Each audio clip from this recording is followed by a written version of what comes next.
El Señor esté con ustedes. Proclamación del Santo Evangelio según San Juan.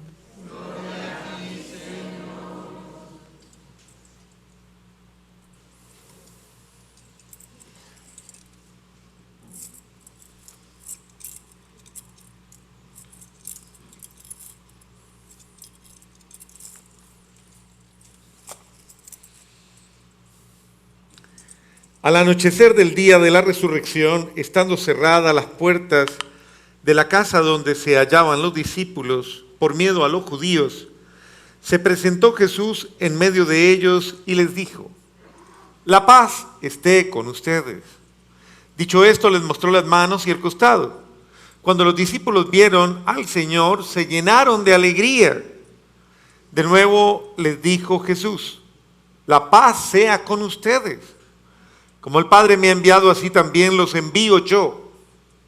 Después de decir esto, sopló sobre ellos y les dijo: reciban el Espíritu Santo.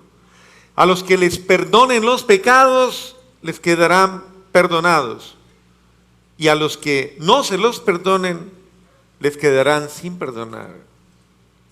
Tomás, uno de los 12, a quien llamaban el gemelo, no estaba con ellos cuando vino Jesús, y los otros discípulos le decían: hemos visto al Señor. Pero él les contestó: si no veo en sus manos la señal de los clavos, y si no meto mi dedo en los agujeros de los clavos, y no meto mi mano en su costado, no creeré. 8 días después, estaban reunidos los discípulos a puerta cerrada, y Tomás estaba con ellos. Jesús se presentó de nuevo en medio de ellos y les dijo: la paz esté con ustedes. Luego le dijo a Tomás: aquí están mis manos, acerca tu dedo. Trae acá tu mano, métela a mi costado, y no sigas dudando, sino cree. Tomás le respondió: Señor mío y Dios mío. Jesús añadió: ¿tú crees porque me has visto? Dichosos los que creen sin haber visto. Otros muchos signos hizo Jesús en presencia de sus discípulos, pero no están escritos en este libro. Se escribieron estos para que ustedes crean que Jesús es el Mesías, el Hijo de Dios, y para que creyendo tengan vida en su nombre. Palabra del Señor. Gloria a ti, Señor Jesús.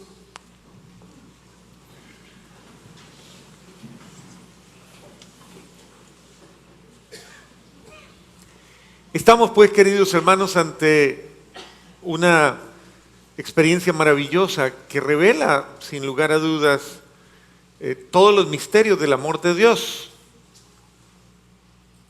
Esos misterios tan maravillosos, tan bondadosos y tan buenos, que uno muchas veces no los valora y no los tiene en cuenta.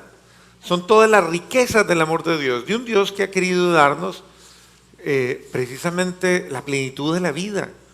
Uno que muchas veces vive como escaso, que vive como pobre, que vive como menesteroso.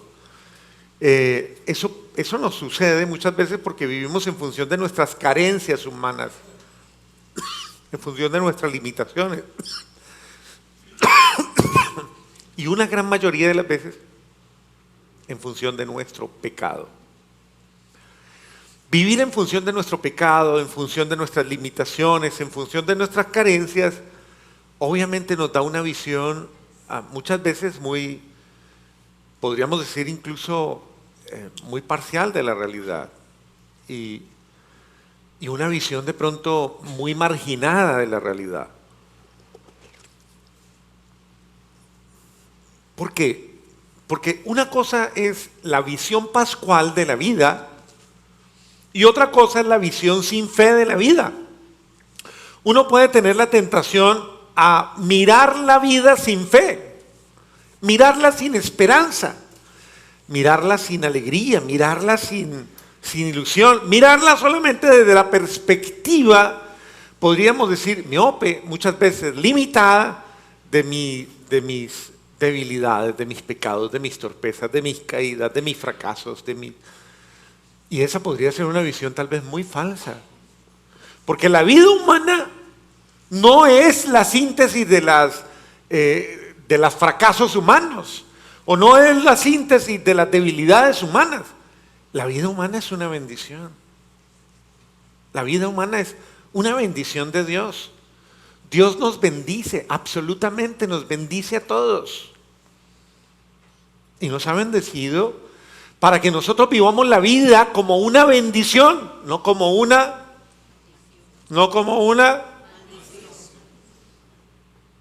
Pregúntale al de al lado, ¿su vida es una bendición? Pregúntele, ¿qué le dice? ¿Qué dice? ¿Ah? ¿O su vida es una maldición? Pregúntele otra vez, pregúntele. ¿Ah? Porque muchos podrían pensar esto y no solamente lo expresan, incluso dicen, ¡ay, qué vida la mía!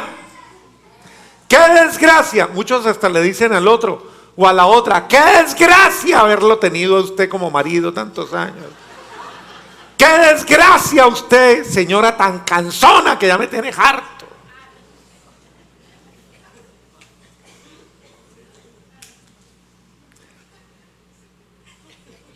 Me van a decir que eso no lo escuchan por ahí de vez en cuando. Bueno, uno puede vivir la vida como la síntesis de una desgracia o como una bendición. Mi vida es una bendición. En el momento, ese es el sentido de venir a la iglesia, ese es el sentido de estar en la misa. Es recibir la bendición de Dios, es llenarme de la bendición de Dios. Es volverme yo bendición, ser bendición para los demás. Yo estoy llamado a ser bendición. Pregúntele al del lado, ¿cuándo va a empezar usted a ser bendición? Pregúntele.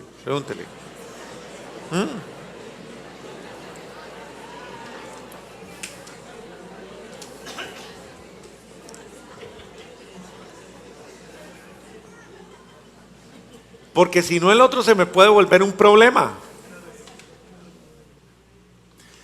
Y es importante que nosotros aprendamos a ser bendición para el otro y aprendamos a bendecir al otro, aprendamos a amar al otro, aprendamos a llenarlo de esa bendición para que el otro pueda vivir la vida más llena de esperanza, de alegría, de gozo, más llena de lo que es, de esa gracia de Dios, de esa alegría de Dios. Una de las cosas que uno vive inmediatamente, un acontecimiento tan bello como el que acabamos de vivir la Semana Santa. ¿Les gustó la Semana Santa? ¿Sí les gustó? ¿Le gustó? ¿Le tocó el alma? ¿Le tocó el corazón? ¿Sí le tocó? ¿Y ha cambiado después de la Semana Santa o no ha cambiado? ¿Sí ha cambiado? ¿Seguro? ¿A quién le consta que usted cambió? ¿A quién?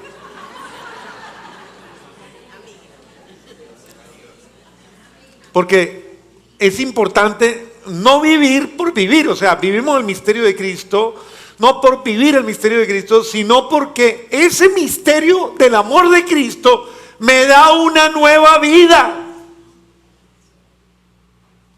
Todo el que vive el misterio de Dios comienza a vivir esa nueva experiencia que Jesús le prometió a Nicodemo.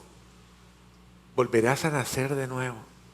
Si usted vivió la Semana Santa como la debe vivir, con espíritu de verdad, de penitencia, con un espíritu de conversión, con un espíritu de corrección y de cambio, y usted llegó a la Pascua y ha vivido la Pascua con ese espíritu de gratitud, con ese espíritu de alegría, de gozo y de esperanza, yo estoy convencido que usted en este momento tiene que experimentar en usted que su vida ha cambiado, su vida está mejor,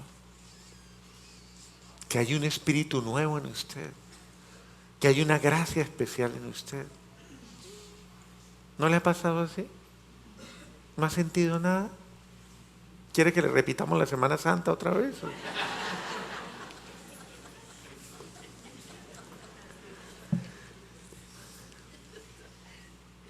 Debemos esta experiencia de pasar por la muerte a mi yo, la muerte a mí mismo, la muerte a mi orgullo, la muerte a mis miedos, la muerte a mi falta de fe.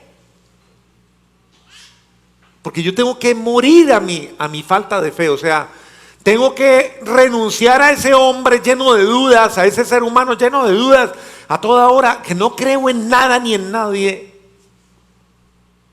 para nacer a un hombre creyente, a una persona creyente. Mire lo que le sucede a Tomás.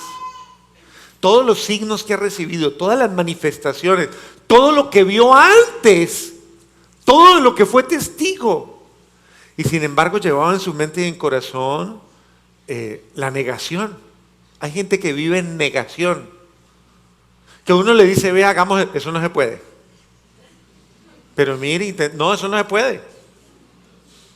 Y a toda hora dice, hágalo a ver si puede, hágalo a ver. Cuando pueda me avisa. Es decir, les gusta ver el milagro ya hecho, pero no hacer el proceso del milagro. El proceso del milagro es creerlo, pedirlo, rogarlo, esperarlo, anhelarlo. Es decir, clamarlo, suplicarlo. Y el milagro viene por bendición de Dios, por gracia de Dios. Pero qué bueno es cuando uno siente y dice, bendito sea Dios que creí. Bendito sea Dios que más allá del dolor o más allá de la confusión me mantuve firme. Bendito sea Dios porque tú no me defraudaste, Señor. Cumpliste tu palabra en mi vida. Entonces, esta nueva experiencia pascual está dirigida precisamente a introducirnos en una fe madura, en una fe de creyentes verdaderos, en la certeza. Nos mata la duda, nos mata podríamos decir, la incredulidad nos mata. El que tú ya no creas ni en lo que rezas, que usted ya no crea en una vida nueva, ya no cree ni en usted, que usted ya no crea verdaderamente, que no tenga esa experiencia amplia, maravillosa, de una vida nueva que Dios le da, que usted no crea que puede cambiar. Pregúntele al de al lado, ¿usted cree que puede cambiar? Pregúntele. ¿Usted cree que puede cambiar? ¿Sí? ¿Qué le dijo? ¿No? ¿Usted cree que puede cambiar o no? Pregúntele ahora, entonces, ¿por qué no cambia?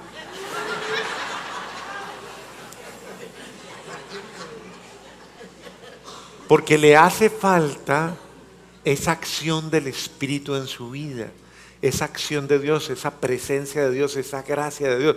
Los apóstoles tuvieron que pasar efectivamente por una gran prueba, tuvieron que pasar por la noche oscura, tuvieron que pasar con la confrontación consigo mismos, tuvieron que verse de rodillas, tuvieron que verse en el piso, tuvieron que experimentar su debilidad, su humanidad, su torpeza.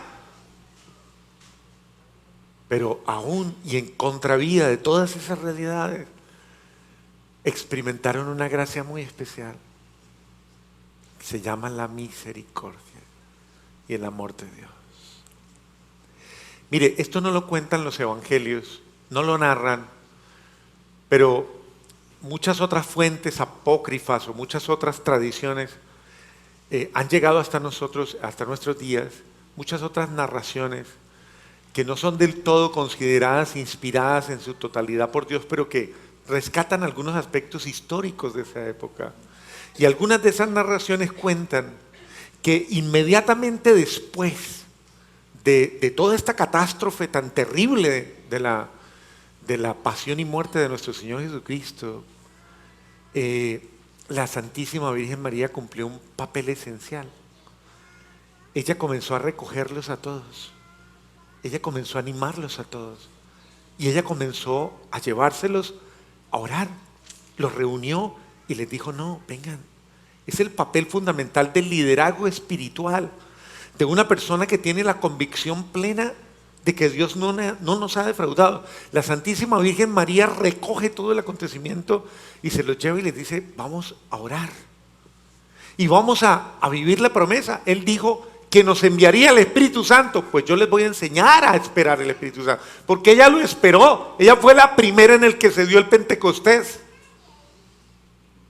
Entonces ella lo llevó y ella les dijo, Dios a mí me visitó y en mí obró al Salvador. Entonces vamos a reunirnos. Y desde esa perspectiva, la Santísima Virgen María los recogió y los llevó. Siempre hace falta quien integre, siempre hace falta quien congregue, siempre hace falta quien le diga al otro, venga, vamos a orar, venga. Lo que pasa es que en su casa, cuando hay alguien que tiene ese espíritu tan bonito, todos los demás comienzan, ay no, pero vamos a ver la novela, prenda el televisor, ahora estamos muy cansados, ay, pero ¿y para qué rezar? Y usted apaga el Espíritu Santo. Muchas veces lo apaga y muchas veces lo anula y no le da un espacio. Si usted fuera más abierto al Espíritu Santo, Dios actuaría más en usted y se manifestaría más en su vida y obraría más bendiciones en su vida. Pero usted no lo hace. En conciencia, ¿cuántas veces usted verdaderamente se reúne con su familia a orar? En conciencia. ¿Cada cuánto? Por lo general muchos lo hacen cuando se muere alguno. O cuando están en un problema terrible.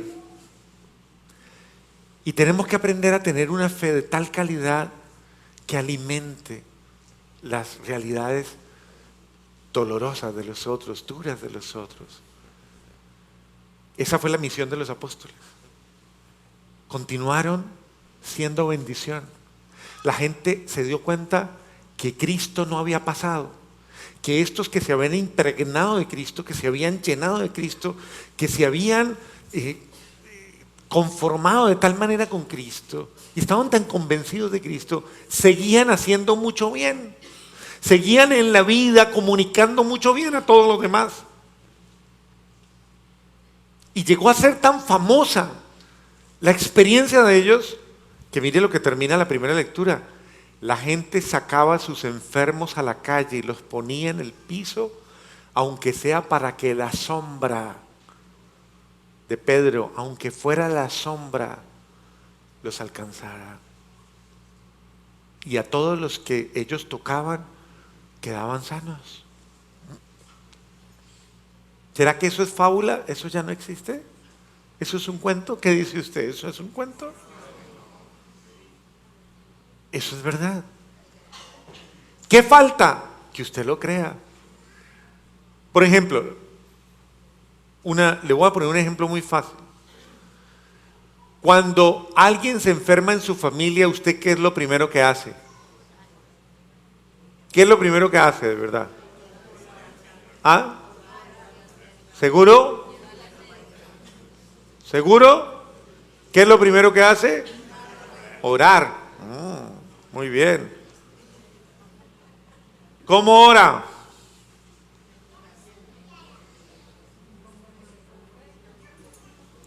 Lo primero que tiene que hacer es creer en la presencia de Dios en usted y decirle, por ejemplo, a su esposo que tiene ese dolor de barriga, mientras llega al médico o mientras llega cualquier asistencia, yo voy a orar por usted y le voy a imponer la mano. Muchas otras veces le ha puesto la mano de alguna otra manera, pero ahora le voy a imponer la mano en fe. En el nombre de Cristo Jesús, voy a orar por usted. Mire, yo les voy a contar una cosa que a mí me pasó hace muchos años. Un día estábamos en mi casa y yo estaba trabajando en el patio de la casa, teníamos una microempresa ahí en la casa. Y yo estaba trabajando atrás y mi mamá llegó precisamente del médico. Ella llegó temprano, se sentó a desayunar, yo seguí trabajando después de que la saludé y en un momento determinado comencé a escuchar los gritos de mis hermanos, mamá, mamá, mamá. Yo salí corriendo Y ya mis hermanos habían levantado a mi mamá y la habían metido al cuarto y la tenían ahí acostadita. Entonces, todos desesperados salieron gritando y uno de mis hermanos dijo, vamos a buscar un taxi. Y se fue todo el mundo. Y yo me quedé solo con mi mamá. Ella estaba respirando muy angustiosamente y en un momento determinado hizo ¡plup! Y entonces yo le dije al Señor, no me vaya a hacer esta embarrada, hermano, esto sí no me la haga. No, Señor.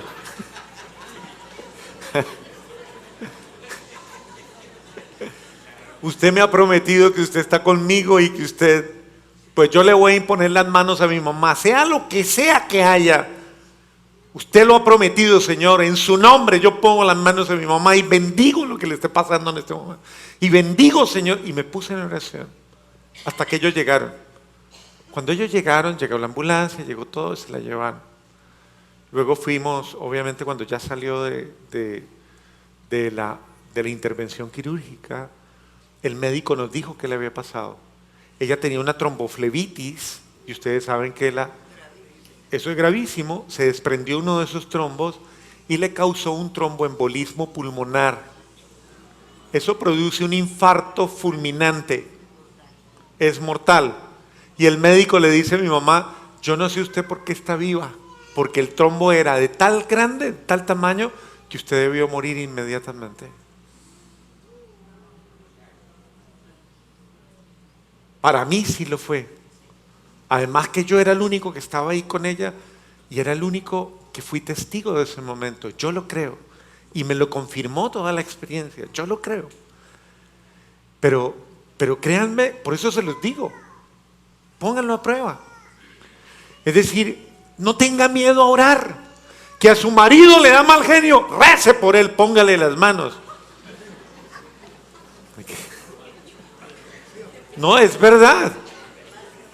Pero no se deja, padre, no importa, cuando esté dormido usted le pone las manos.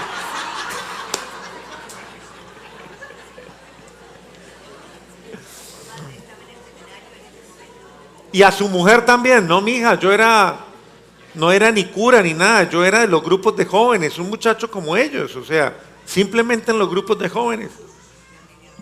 Lo que pasa, no, mija, es que uno cree, o sea, yo no estoy de cura porque, no, yo, básicamente lo fundamental de mi vida fue que el día que yo me encontré con Jesucristo, mi vida fue otra. Y desde ese día para acá yo le creo a Jesucristo, se lo creo absolutamente. Pero es que Él lo prometió, o Dios miente. ¿Dios es mentiroso? Ah, bueno, entonces, ¿qué nos falta? Nos falta creer. Este día de la misericordia, Dios te quiere decir, si tú crees, todo es posible para tu vida. Todo es posible para tu familia. ¿Qué te falta? Creer. Créalo. Créalo. Ábrase y dígale, Señor, lo que necesite en su casa. Paz. Señor, armonía. Lo que sea, pero pídaselo con convicción. Pídaselo con certeza. Pídaselo con humildad. Pídaselo con sacrificio. Pídaselo con entrega. Dígale, Señor, pero soy fiel a ti, quiero ser fiel a ti. O sea, quiero amarte en todos los detalles de mi vida. O sea, no quiero simplemente el milagrito. Es que el problema es cuando queremos el milagrito nada más. Hágame el milagrito, Diosito. Mientras tanto yo hago lo que yo quiera. Así no funcionan las cosas. Acuérdense lo que les he explicado con ese amigo mío que escuchó un mensaje de la Virgen que decía una cosa bien simpática. Los colombianos le preguntaban a la Virgen, le preguntaban en un grupo de oración donde dicen que habían mensajes de la Virgen. Madre, nosotros los colombianos que rezamos tanto, ¿por qué no obtenemos la paz? Y dicen que la Virgen le contestó, yo sí creo que era la Virgen, que les contestó, es que ustedes los colombianos quieren la paz para seguir pecando en paz.